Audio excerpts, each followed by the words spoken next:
तो मैंने जितना बेसिक्स है वो डिस्कस कर दिया डिटेल में। अब मैं एक बार थोड़ा कंपाइल करके आप लोगों को बता देती हूँ अकॉर्डिंग टू योर सिलेबस।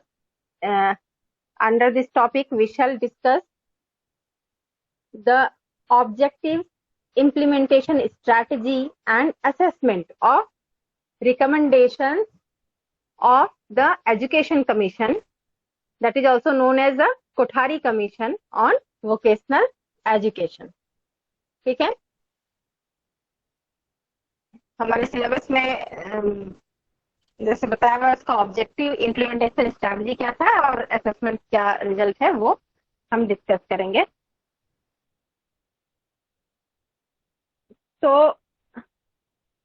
मैं इसको लाइन बाय लाइन नहीं पढ़ती हूँ क्योंकि ये बहुत टाइम टेकिंग हो जाएगा। मैं ये पीपीटी आप लोगों को शेयर कर दूंगी, मैं सिर्फ एक्सप्लेन कर देती हूँ। ठीक है, तो vocational education, what does it mean? I have explained you earlier. It means the education and skill development which helps students to be skilled through the formal and non-formal program which offers better employment opportunities to make a person, a student self-sufficient. After the independence, many reforms have been attempted to transform the education into the form which can give employment. Not only the degree, education means not acquiring only degree, but it can give a employment also. Basic education जो मैंने महात्मा गांधी का बताया था उसमें है कि शिक्षा हमारी ऐसी होनी चाहिए जो हमें, जो छात्रों को आजीविका प्रदान कर सके। इसी के तहत स्वतंत्रता के बाद बहुत सारे ऐसे प्रयास किए गए कि शिक्षा को वोकेशनलाइज किया जाए। डिटेल में मैं बता चुकी हूँ, मुडालियर कमीशन में भी कहा गया कि 20% ऑफ एजुकेशन शुड बी वोकेशनलाइज, और बहुत सारे। तो हमें अपने सिलेबस में क्या पढ़ना है? Recommendations of Kothari commission on vocational education at the secondary stage. In 1964-66 Kothari commission report suggested, उन्होंने स्टेटमेंट दिया, we visualise the future trend of school education to be towards a fruitful mingling of general and vocational education containing some elements of pre-vocational, technical education and education having all elements of general education। मतलब कि Kothari commission में एक ऐसे future को visualise किया गया, ऐसे कल्पना की गई, ऐसे भविष्य की जिसमें कि जो विद्यालय की शिक्षा है उसको हम देखते हैं कि जो एक जनरल पढ़ाई है उसके साथ ही व्यावसायिक शिक्षा भी, तकनीकी शिक्षा, सबको एक साथ समावेश करके और एक उपयोगी रूप में बच्चों को प्रदान की जाए। कि जो एक जनरल एजुकेशन है, ये सारी तकनीकी शिक्षा, व्यावसायिक शिक्षा सभी उसके ही अंग हो, उसके साथ कि उसमें समाहित होकर और को वो सक्षम बनाए। In its turn, having all elements of general education in the kind of society in which we will be living increasingly in the coming years, a complete separation between the two will be not only undesirable but impossible।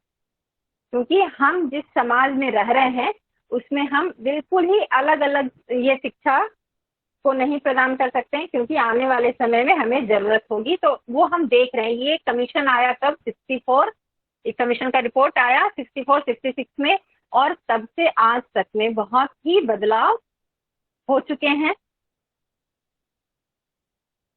अभी technology का ज्यादा use है। हम जो एक हमारा मुख्य धारा की जो विषय है, हम क्या पढ़ाते हैं? साइंस, मैथ्स, लैंग्वेज, लेकिन क्या हम बिना टेक्नोलॉजी के in general language, general subject को भी हम इफेक्टिवली नहीं पढ़ा सकते हैं? क्योंकि हम आप सभी जानते हैं कि use of ICT information communication technology has improved the teaching learning processes. So we can say that in present time, after so many years, I think it is all near about 60 years, after 60 years, the future we are seeing what they have envisaged at that time, 64, 66, कि उन्होंने वो देखा था कि हम अलग अलग नहीं पढ़ा सकते, वो आज हमारे सामने है कि जो मेन जनरल एजुकेशन है उसमें भी हम टेक्निकल एजुकेशन बहुत इंपॉर्टेंट हो गया, हम उसको मिक्स करके ही पढ़ा रहे हैं। ठीक है, कोठारी कमीशन का इशेस क्या होगा? कोठारी कमीशन इसमें है एक continuous process forming an integral part of the total education से हमारा तात्पर्य है कि general education, vocational education, technical education और इंटीग्रेटेड इन वन, और सभी को एक में एकीकृत करके which is intimately related to educational objective. मतलब इन सभी शिक्षा को एकीकृत करके हम अपने शैक्षिक उद्देश्य को प्राप्त करते हैं। This is the real education according to Kothari commission. Kothari commission ने कहा कि यह शिक्षा जो है एक सतत प्रक्रिया है जिसमें कि तकनीकी शिक्षा, व्यावसायिक शिक्षा एवं जो सामान्य शिक्षा है उन सभी को एकीकृत करके शैक्षिक उद्देश्य को प्राप्त करते हैं, उसे ही हम एजुकेशन, जो हमारा रियल एजुकेशन, जो हमारा एम है वो फुलफिल होगा। ठीक है, तो एजुकेशनल जो अपॉर्चुनिटी है वो education we all know start from the elementary and it goes on and continue up to higher education. The education opportunity at the secondary level is more important. Why? Because at this stage only a student or a person can decide his or her future. That's why facilitation for secondary education should be accordingly be extended expeditiously in the areas and classes which have been denied these in the past. जो elementary education में आपको नहीं मिला जो facility, वो भी ये मिलना चाहिए सेकेंडरी एजुकेशन लेवल पर, क्योंकि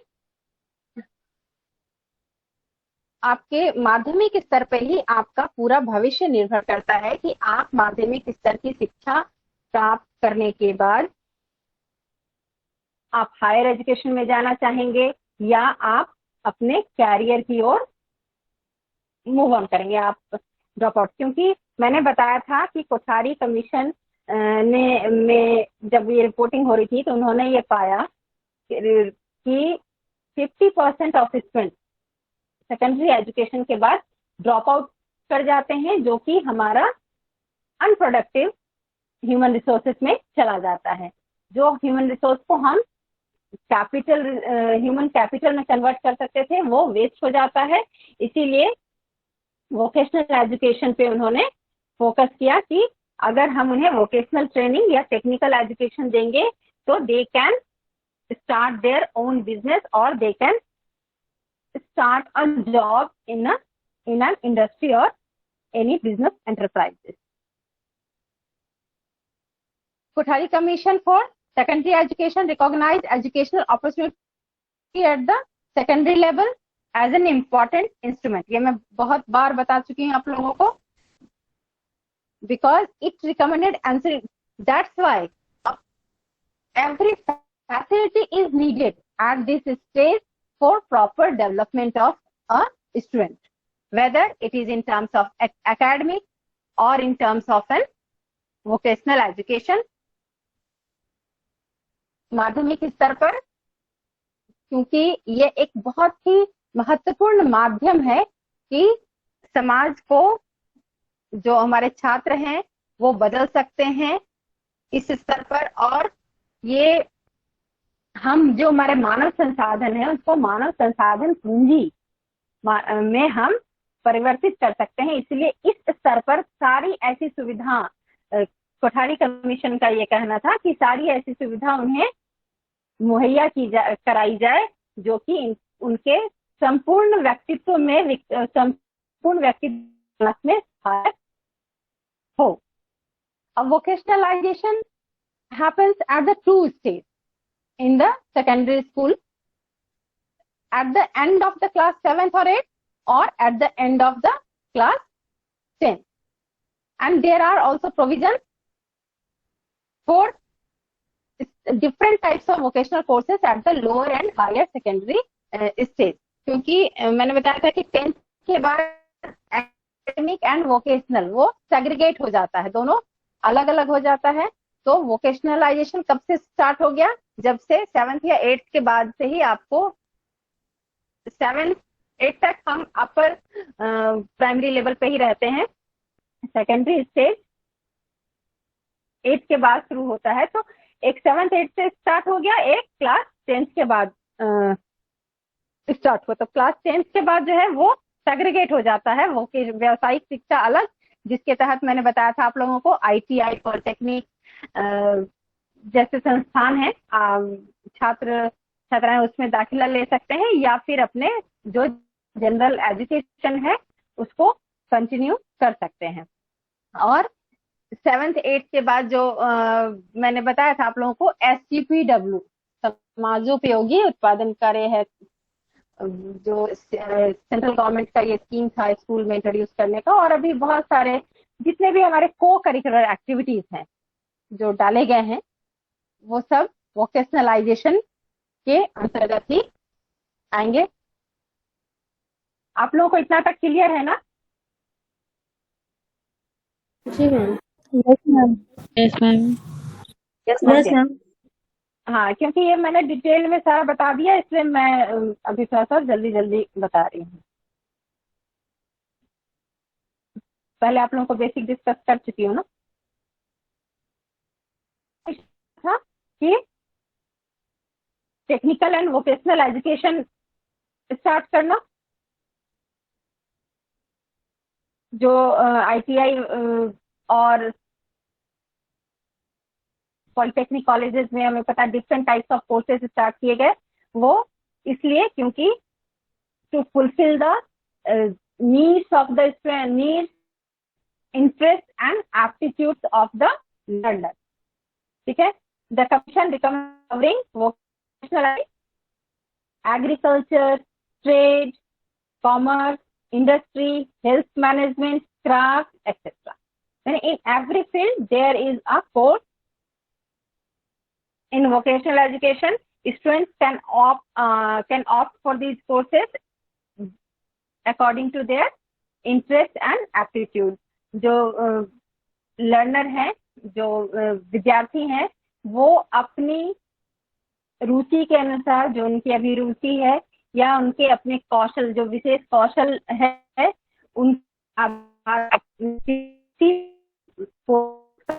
हैं। और ये सारी सुविधा ये सारा फैसिलिटी मुहैया कराया जाए। ऐसा नहीं कि बस 4 ही कोर्स हो और स्टूडेंट का इंटरेस्ट किसी का मान लो मैकेनिकल में है लेकिन नहीं, तुम्हें तो सिविल इंजीनियर कोर्सेज की ही पढ़ाई करनी है, ऐसा नहीं होना चाहिए। किसी का आर्ट एंड क्राफ्ट में है तो उसके रिलेटेड कोर्सेज भी अवेलेबल होने चाहिए एवरी इंस्टीट्यूट में। ठीक है। तो जो रिकमेंडेशन है क्या क्या है पॉइंट्स में, a concerted and sustained program is needed to ensure that by 1986, मतलब 20 years का उन्होंने टारगेट रखा था कि 20 years के बाद 20% of the enrollment of lower secondary school level and 50% of the enrollment of higher beyond class 10, that is higher secondary level, should be part-time or full-time. 20% of enrollment of the lower secondary school level, वो vocational training में जाए, और some 50% beyond class 10 are in part time और full time vocational and professional courses में enrolled होने चाहिए। Next is the vocational education courses at school stage should be predominantly terminal in character. That is कि अगर किसी विद्यार्थी को किसी वोकेशनल कोर्स के करने के बाद अगर फिर से जनरल एजुकेशन में आना हो तो वो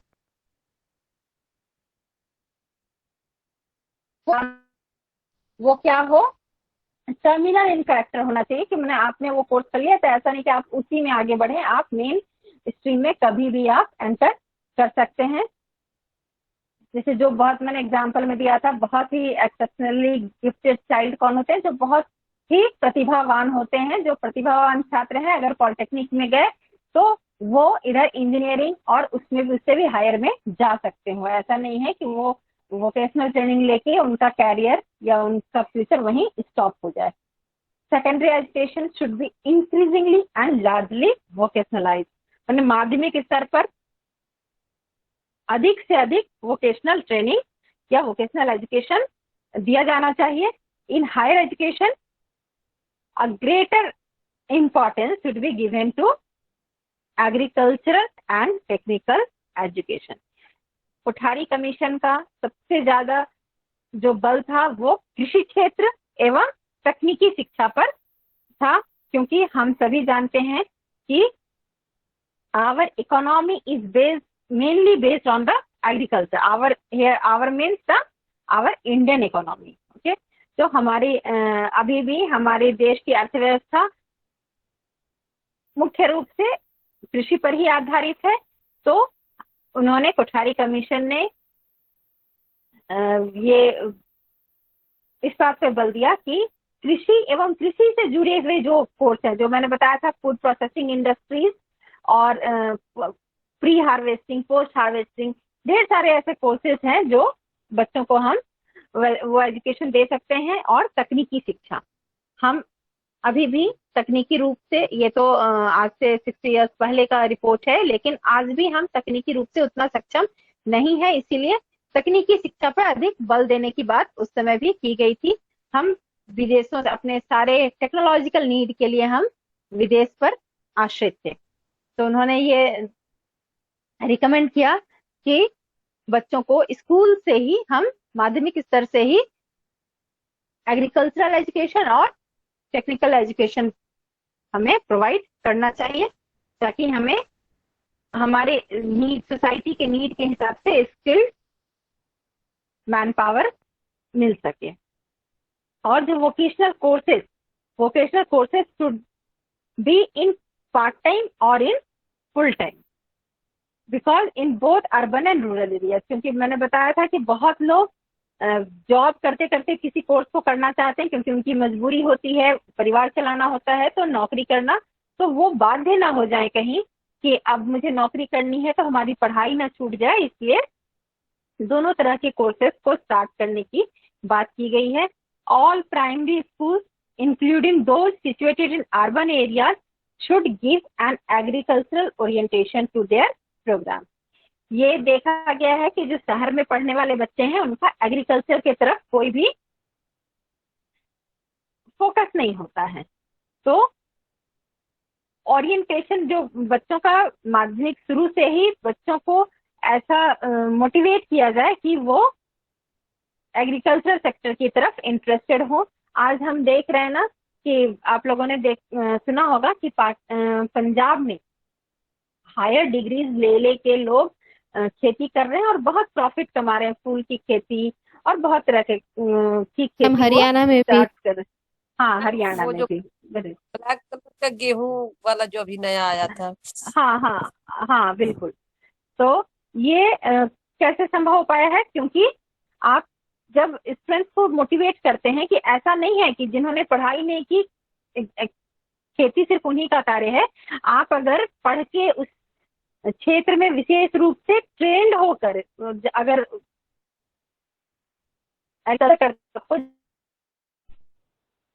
अल्टीमेटली जो इकोनॉमी है उसमें,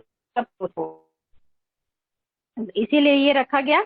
और commission recommended for the diversification of courses after 10 years schooling into 2। ये मैं पहले बता क्योंकि क्लास 7th या 8th के बाद तो वोकेशनल एजुकेशन स्टार्ट किया गया विद द जनरल एजुकेशन, ठीक है। आपके जो जनरल सब्जेक्ट्स हैं उनके साथ ही एक वोकेशनल पेपर को भी डाला गया, लेकिन क्लास 10th के बाद सेग्रीगेट कर दिया गया, अलग अलग, मतलब separate, one vocational course, one is the academic, that is a general course. और वोकेशनल, ये सारे ये क्या थे, रिकमेंडेशन थे कोठारी कमीशन के। अब इसके ऑब्जेक्टिव क्या है वोकेशनल एजुकेशन देने के पीछे? तो vocational education aims at vocational development, ये हम सभी देख चुके हैं कि हमारा एम क्या है। Main aim of for vocational education is to produce skilled manpower for our society and ultimately for our country, ठीक है। और सेकंड एम क्या होना चाहिए? टू, देखिए, the main objective of the programme of vocational education are to fulfil the national goal of development and removal of unemployment and poverty. जब हम skilled man power में को प्रोड्यूस करेंगे तो हमारा अनएम्प्लॉयमेंट रिमूव होगा और ultimately poverty will also get remove, क्योंकि अगर आजीविका मिलेगी तो बेरोजगारी खत्म हो जाएगी। आपने ट्रेनिंग दिया, जब स्किल उनके वो कुशल कारीगर के रूप में जब विद्यार्थी निकलते हैं तो उनको आजीविका की कोई समस्या नहीं होगी, और आजीविका होगी तो बेरोजगारी खत्म होगी और गरीबी भी खत्म हो जाएगी। तो हमारा जो नेशनल गोल क्या है कि विकास का, तो जब सभी नागरिक के पास आजीविका होगी और गरीबी नहीं होगी तो हमारा देश तो का जो विकास का लक्ष्य है वो अपने आप ही पूर्ण हो जाएगा। Indian education relevant to increase production and productivity. Impart education relevant to increase production and productivity, economic development and individual prosperity. और उद्देश्य था हमारा कि मैंने अभी पहले बताया है कि एग्रीकल्चरल एजुकेशन क्यों इम्पोर्टेंट था। खेती तो पहले भी कर रहे थे, लेकिन आप जब area special area particular area में स्पेशलाइज होते हैं तो उस टेक्निकल एजुकेशन का, स्पेशल एजुकेशन का जब आप यूटिलाइज करके आप अगर एग्रीकल्चर के फील्ड में जाएंगे तो आपकी प्रोडक्शन बढ़ेगी और प्रोडक्टिविटी इंक्रीज होगी, जो उत्पादन क्षमता बढ़ जाएगी। तो उससे क्या होगा, आर्थिक विकास होगा और जो व्यक्ति है उसकी भी समृद्धि होगी, ठीक है। जब आप ज्यादा लाभ कमाएंगे तो जो हमारा आर्थिक विकास है वो तो होगा, लेकिन साथ ही जो व्यक्ति ये कार्य कर रहा है उसकी भी तो समृद्धि में इजाफा होता है ना, वो भी धनी होता है। एंड टू मीट द, ये पहले बता दें, meet the need for skilled and middle level manpower, for industry के लिए स्किल्ड मैन पावर प्रोवाइड कराना, ठीक है। जो ऑर्गेनाइज सेक्टर, अनऑर्गेनाइज सेक्टर, यहाँ ऑर्गेनाइज एंड अनऑर्गेनाइज से क्या हमारा मतलब है कि ऑर्गेनाइज मीन्स द इंडस्ट्री, ठीक है। जो जितने इंडस्ट्रीज हैं वो ऑर्गेनाइज सेक्टर में आएंगे। अनऑर्गेनाइज में जो स्मॉल स्केल के जो लघु उद्योग हैं, आपने अपना स्टार्टअप स्टार्ट किया या कोई अपने घर में कोई बिजनेस स्टार्ट किया, ये सभी कुछ क्या जाते हैं, अनऑर्गेनाइज। आप अपने घर में स्मॉल स्केल पर कोई प्रोडक्शन स्टार्ट करते हैं और आप किसी को हायर करते हैं तो वो अनऑर्गेनाइज सेक्टर में आता है। और attract sizeable segment of population to varied vocational courses, क्या था एम इसका? डाइवर्सिफिकेशन जो हमने कोर्सेज में किया वोकेशनल कोर्सेज में, उसके पीछे एम क्या था कि टू अट्रैक्ट सभी को। अगर स्टूडेंट का इंटरेस्ट नहीं होगा, आप कितना भी इंस्टीट्यूट खोल दीजिए, कोर्सेज स्टार्ट कर दीजिए, बट अगर ये इंटरेस्ट जनरेट नहीं कर पाएगा लर्नर में तो आपके कोर्सेज में एनरोलमेंट जो आपने एम रखा है वो कभी भी फुलफिल नहीं होगा। तो इसका इसीलिए डाइवर्सिफिकेशन किया गया था, वेराइटी ऑफ कोर्सेज की बात की गई रिकमेंडेशन में, to attract the sizeable segment of population. और इससे क्या होगा, जो जनरल एजुकेशन के लिए जो रश है, जो एडमिशन नहीं मिलता है, क्योंकि everywhere the seat is limited for each and every in each and every course. So if all students would want to enroll in only physics honors or in only chemistry honors, then it would not be possible for any institution or universities to fulfill their demand. तो इसीलिए variety of courses की और हर courses को इतना effective बनाना कि student attract हो सके. उद्देश्य क्या है कि हर कोर्स के लिए हर जो कोर्स है वो विद्यार्थियों को अपनी ओर आकर्षित कर सके. And reduce the mismatch between demand and supply of skilled man power and enhance individual employability. जो डिमांड एंड सप्लाई का जो चेन है हमारे सोसाइटी में, ये जितना डिमांड होता है स्किल्ड मैन पावर का, उतना हम सप्लाई अगर नहीं कर पाते, उतने स्किल्ड मैन पावर नहीं हो, तो हमारे प्रोडक्टिविटी पर असर पड़ता है. इसीलिए स्किल्ड मैन पावर को जनरेट करना, तो हम शुरू से ही बात कर रहे हैं कि हमारा मेन एम है. तो उससे जो डिमांड एंड सप्लाई जो चेन है वो गैप भी रिड्यूस होगा और इंडिविजुअल एम्प्लॉयबिलिटी इंक्रीज करेगी. मतलब सभी पर्सन्स को जॉब अवेलेबल होगा.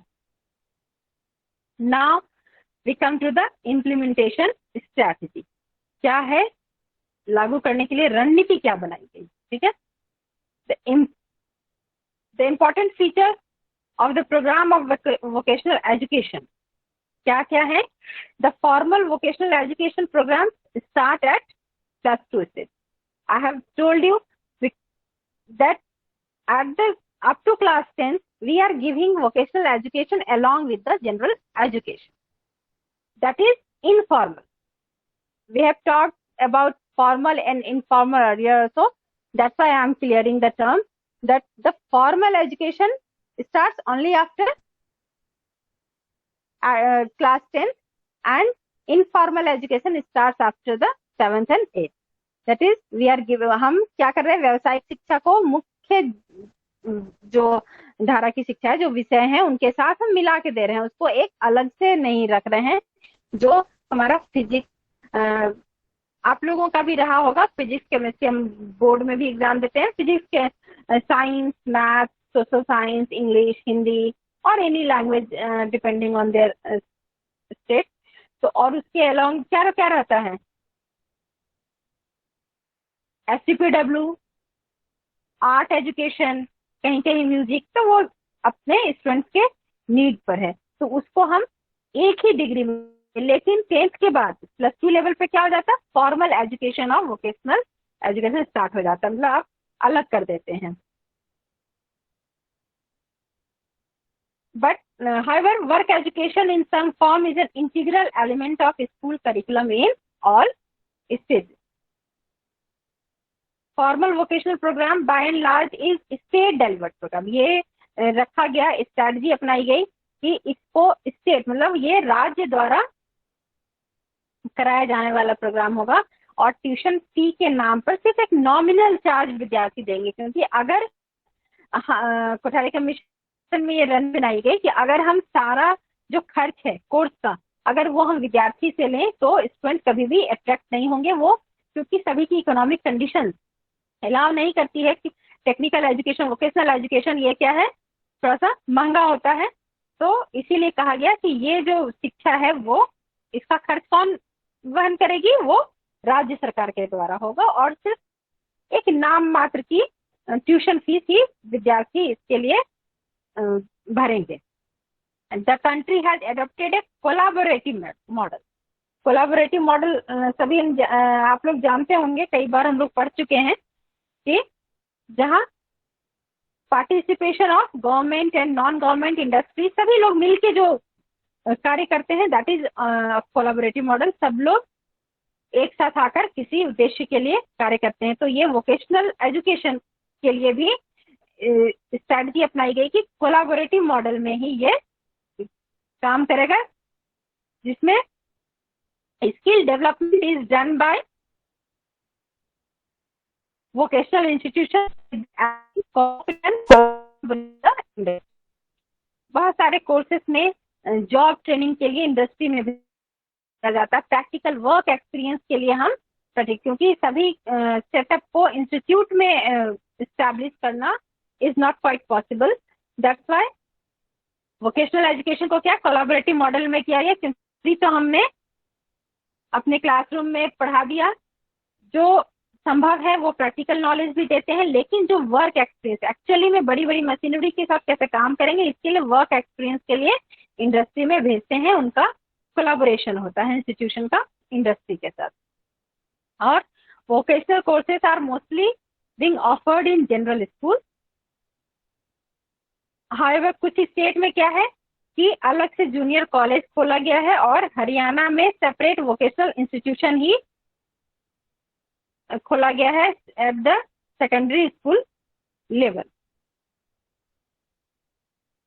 और कहा गया कि वोकेशनल एजुकेशन सभी स्तर पर lower secondary school and higher secondary school को वर्क एक्सपीरियंस के रूप में देना चाहिए, क्योंकि इसी से जो रियल नॉलेज है, जो डेवलपमेंट ऑफ एम्प्लॉयबिलिटी होगा स्टूडेंट में, वो डेवलप होगा। सिर्फ थ्योरेटिकल नॉलेज से ही वो स्किल नहीं होंगे, उन्हें वर्क एक्सपीरियंस इम्पॉर्टेंट है देना। और डाइवर्सिफिकेशन एजुकेशनल ट्रैक में बता चुकी हूँ कि बहुत सारे ऑफर जो डिफरेंट कोर्सेज हैं, different variety of courses available होना चाहिए बच्चों के इंटरेस्ट एंड एप्टीट्यूड के accordingly. And learning of a language is also important.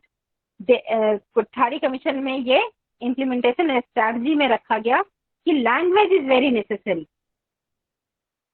Why? Because it is needed for the effective communication, and without effective communication we cannot achieve our aim. Vocational curriculum का main integral component है language। ठीक है, आप अगर अपने आप को express नहीं कर पाएंगे तो हमारा जो एम है एम्प्लॉयबिलिटी का, वोकेशनल एजुकेशन का क्या एम है कि हम एम्प्लॉयमेंट दे सकें, तो वो हमारा अधूरा रह जाएगा। और एंटरप्रेन्योरशिप मीन्स कि आप स्किल्ड होकर कहीं जॉब में जाए ये जरूरी नहीं है। You can start your own business, you can start your own industry. आप सभी जानते हैं अभी स्टार्टअप इंडिया करके एक कैंपेन चला कि हमारे ऑनरेबल प्राइम मिनिस्टर ने क्या कहा, हम नौकरी गिवर बने, नॉट टेकर। क्यों? हमें जनरेट करना चाहिए जॉब, हम जॉब मांगने के पास नहीं जाए। यही इसमें कहा है कि एंटरप्रेन्योरशिप मतलब आप अपना स्टार्टअप, अपना बिजनेस स्टार्ट करने के लिए जो मोटिवेशन है वो बहुत इंपॉर्टेंट है इस एजुकेशन को देने के लिए। क्योंकि अगर सभी लोग जॉब में जाएंगे तो फिर क्या होगा, हमारा जो डिमांड और सप्लाई वो गैप मिसमैच हो जाएगा। क्योंकि जितना डिमांड है उससे ज्यादा सप्लाई। इंडस्ट्री खोलेंगे तो ग्रोथ होगा और वो जो डिमांड सप्लाई चेन है, डिमांड एंड सप्लाई चेन है वो मेंटेन रहेगा। Vocational education has to be offered as an organised programme of instruction both formal and non formal to all those who opt for it regardless of any discrimination. यहाँ discrimination word use किया गया है। क्यों? Discrimination with respect to caste, colour, religion, sex, sex में male and female. तो ये किसी भी लेवल पर डिस्क्रिमिनेशन नहीं होना चाहिए कि आप economically weaker section, socially backward class, किसी को भी आप डिनाई नहीं कर सकते हैं। Vocational education everyone gets the equal opportunity in the vocational institution. But in case of women, disabled, now we don't use the term disabled, we call it a specially abled. ये हमारे prime minister ने start किया, आप सबको पता होगा। And जो दिव्यांग सब इस्तेमाल किया गया। And economically weaker section of the society they must be given priority in vocational education programme. मतलब जो वोकेशनल एजुकेशन प्रोग्राम है हम उसमें बिना भेदभाव के सबका एनरोलमेंट करें, लेकिन जो महिलाएं हैं, जो दिव्यांग हैं एवं जो आर्थिक रूप से कमजोर वर्ग है उनको प्रायोरिटी दी जानी चाहिए। इसलिए हम आप सभी जानते हैं कि वहाँ रिजर्वेशन है विमेंस के लिए, तो अलग सेपरेट कितने सारे इंस्टीट्यूट हैं जो जहाँ पर सिर्फ फीमेल कैंडिडेट्स को ही एडमिशन मिलता है। We can not categorise it in under the discrimination, क्योंकि ठीक है ये सेक्शन जो हमने विमेन, डिसेबल, इकोनॉमिकली, ये क्या है थोड़ा सा पीछे है, इनको मेन स्ट्रीम में सबके साथ लाने के अटेंशन दिया गया कि इनको एडमिशन में प्रायोरिटी मिलना चाहिए।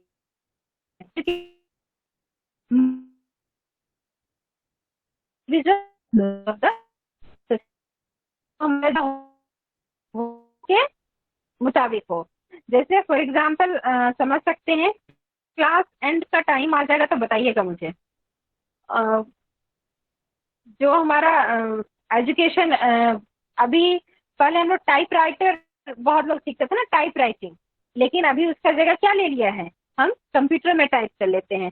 तो अभी अगर आप टाइप राइटर पर टाइपिंग कोर्स स्टार्ट करेंगे तो वो हमारे समाज की जरूरत के हिसाब से नहीं होगा ना, वो मिसमैच करेगा। इसलिए ऐसे कोर्सेज को स्टार्ट नहीं करना है, रन नहीं करना है जो हमारे इंडिविजुअल, जो व्यक्ति के जरूरत का ना हो।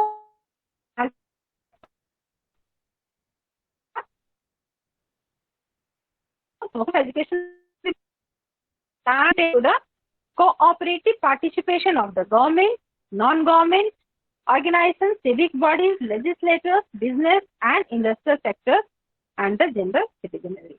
जो ये वोकेशनल एजुकेशन में इन्होंने सबके कोऑपरेटिव पार्टिसिपेशन, जो हमने पहले ही बताया, कोलैबोरेटिव मॉडल अडॉप्ट किया, और जो समाज के भी जितने लोग हैं, लेजिस्लेटिव मतलब जो हमारे विधायक और सांसद होते हैं उनकी बात की गई है, जो बिजनेस क्लास है, सभी का कॉपरेशन नीडेड है। बिना विदाउट कॉपरेशन हम जो एम है हमारा वोकेशनल एजुकेशन का, जो ऑब्जेक्टिव है हमारा, वो अचीव नहीं होगा। अब now last is the assessment है कि हमने कितना अपना ऑब्जेक्टिव हासिल किया। तो in spite of making so many strategies and planning and keeping your perfect objective, but we couldn't get the desired result. Why? Because the country has a huge shortage of skilled people and this is hampering the growth of service and manufacturing sector। इतनी सारी रणनीति बनाने के बाद भी जो हमारा उद्देश्य था, वो पूरा उद्देश्य तो हमने बहुत अच्छा रखा लेकिन फुलफिल नहीं हुआ, और अभी भी जो कुशल कारीगर हैं उनकी बहुत ही कमी है। इसका पीछे रीजन क्या है कि बेसिक एजुकेशन, जो basic education means the general education with the vocational training, उन्होंने अर्बन मिडिल क्लास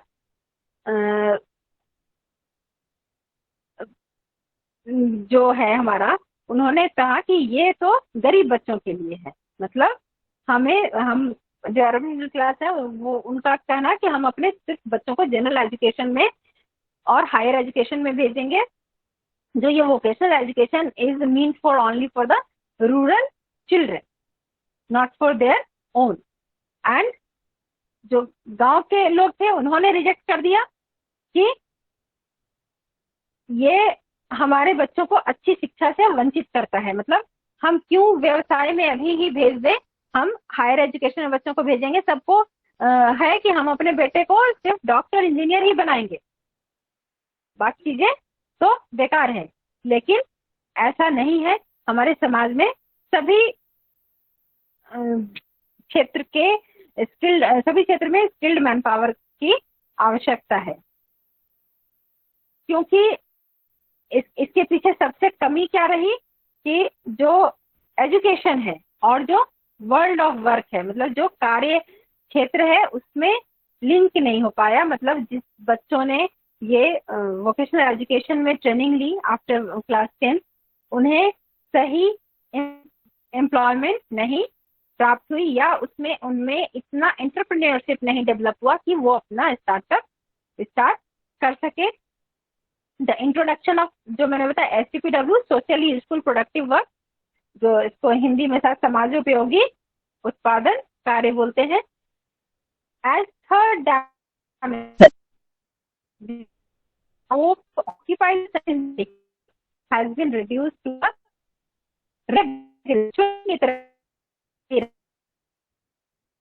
टीचर्स की तरफ अपना नाम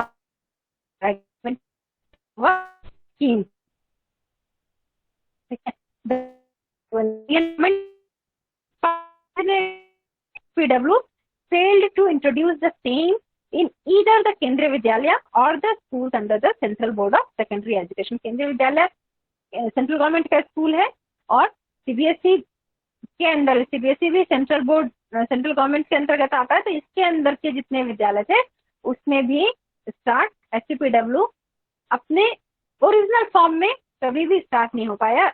इंट्रोड्यूस तो हुआ बट ये सिर्फ एक नाम मात्र का एक रिचुअल की तरह ही रह गया। ठीक है, ये मैंने एक रिलेशन बनाया है, symbiotic relation of educational and vocational. Ma'am, हाँ बोलिए। मैम टाइम हो गया, टाइम हो गया मैम। ओके ओके, बस ये लास्ट स्लाइड है, तो देख लीजिए फिर मैं। ठीक है,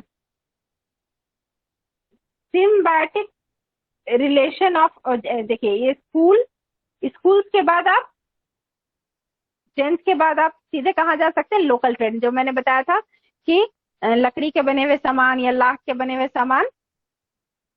इसके बाद ये सब ट्रेनिंग लेकर आप अपना बिजनेस स्टार्ट कर सकते हैं। और SSI, that is supplemental security income, जो मतलब हम अपना इनकम आय कमा सकते हैं या बिजनेस अपना स्टार्ट कर सकते हैं स्कूल के बाद। या आप कहाँ जा सकते हैं, ITI या पॉलिटेक्निक में। देखिए जो स्कूल्स के बाद जिन्होंने अपना बिजनेस स्टार्ट किया वो भी ITI, मतलब ये जितने भी मैंने जो 5 ये रखा है कि school, then ITI polytechnics, then industry university, और इधर पैरेलल क्या चला, इंडस्ट्री या लोकल ट्रेड।